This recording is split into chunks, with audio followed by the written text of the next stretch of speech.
नमस्कार प्रेक्षकांनो, सुप्रभात. स्वर्ग मराठी या चॅनलवर तुमचं स्वागत.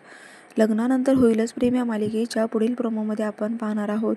रम्या खूपच सिरियस होते. तर आता पार्थ तिच्या रूममध्ये कपाट उघडून पाहतो तर त्याला धक्काच बसला प्रेक्षकांनो. कारण लहानपणापासून एक एक दिलेली वस्तू पार्थची रम्याने आत्तापर्यंत जपून ठेवलेली आहे आणि तेही तिथे लव वगैरे असं काय काय बघून आता त्याला मोठा धक्का बसलेला आहे.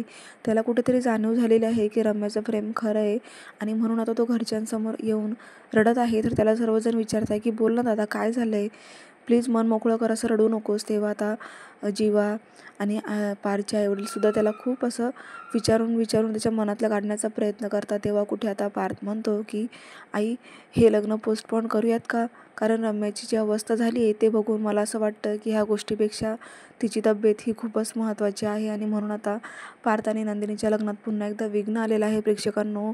ते पोस्टपोन करण्याचं पार्थने असं म्हटलं आहे. तर इकडे नंदिनीच्या घरचे सुद्धा आता पारच्या घरी यायला निघाले होते, मात्र आता हे लग्न पोस्टपोन केल्यामुळे त्यांनाही मोठा धक्काच बसलेला आहे. असा जबरदस्त ट्विस्ट आलेला आहे, पाहायला विसरू. लग्नानंतर होईलच प्रेम अशाच अपडेट्ससाठी चॅनलला सबस्क्राईब करा. धन्यवाद.